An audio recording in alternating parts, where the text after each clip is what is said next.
दोस्त ज्योत्सना, यदि आपने मेरा पहला अध्याय नहीं सुना है तो कृपया उन्हें देखें। डिस्क्रिप्शन में लिंक दिया गया है। आइए मंजिल धड़कनों का खंजर की कहानी को आगे बढ़ाते हैं। अध्याय 2, खून के निशान। कमरे में मिट्टी का तेल का दीपक जल रहा था, जिसकी रोशनी कमरे के एक हिस्से को रोशन कर रही थी। वहां एक पुरानी मेज रखी थी और उस पर एक मोटी किताब और एक फ्रेम में बंद तस्वीर पड़ी थी। आकांक्षा सावधानी से मेज के पास गई और तस्वीर उठाई। तस्वीर में एक खूबसूरत लड़की खड़ी थी। उसके लंबे काले बाल हवा में उड़ रहे थे और उसकी हरी आंखों में एक जंगली चमक थी। लड़की के बगल में एक लंबा चौड़ा आदमी खड़ा था। उसके चेहरे पर घनी दाढ़ी थी और आंखों में एक अजीब ठहराव था। तस्वीर के पीछे लिखा था, वीर और रानी 1920। अचानक एक आवाज गूंज उठी, तुम कौन हो? यहाँ क्या कर रही हो? आवाज बुढ़िया की थी, लेकिन वह अब डरी नहीं लग रही थी। उसके चेहरे पर गुस्सा और जिज्ञासा का मिश्रण था। आकांक्षा ने हकबकाते हुए कहा, मैं वीरा की पोती हूँ। मुझे एक खत मिला था इस हवेली में बुलाकर। बुढ़िया का गुस्सा और बढ़ गया। बोली, वीरा, तुम्हें उस राक्षस के बारे में कुछ नहीं पता। उसके खून के निशान इस हवेली की दीवारों पर लगे हैं। आकांक्षा सन रह गई। उसके दिमाग में तूफान मच गया था।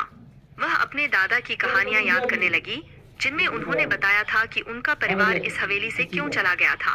परिवार में एक बुरे आदमी की कहानी, जिसने अपने प्यार को पाने के लिए कई लोगों की जिंदगी बर्बाद कर दी थी। बुढ़िया ने बताया कि वीरा ने अपनी प्रेमिका रानी को पाने के लिए किसी से भी नहीं डरा था। उसके गुस्से का शिकार कई लोग हुए थे, जिन्होंने उनकी राह में रोड़े अटकाए थे। वह रानी को इसी हवेली में कैद करके रखता था और उसकी मौत भी रहस्यमय परिस्थितियों में हुई थी। उस दिन से हवेली पर अशुभ छाया पड़ गई थी। कोई वहां नहीं रहता था और लोग मानते थे कि वहां वीरा का भूत भटकता है। आकांक्षा का खून खौलने लगा था।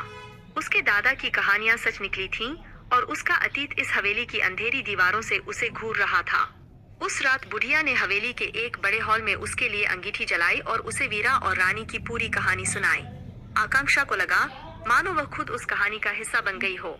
वीरा की क्रूरता और रानी के दर्द को उसने महसूस किया।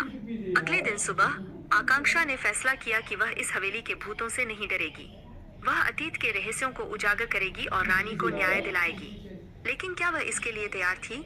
खतरे की एक सफेद चादर पूरे इलाके पर फैली हुई थी और आकांक्षा को नहीं पता था कि उसके पीछे और कौन से राक्षस छिपे हुए हैं। क्या आप जानना चाहते हैं कि आकांक्षा हवेली के रहस्यों को सुलझा पाएगी? कौन कौन से खतरे उसके रास्ते में आएंगे और क्या प्यार का खंजर उस अंधेरे को चीर पाएगा? अगले अध्याय सुनाने के लिए डिस्क्रिप्शन में दिए गए चैप्टर 3 पे क्लिक करें।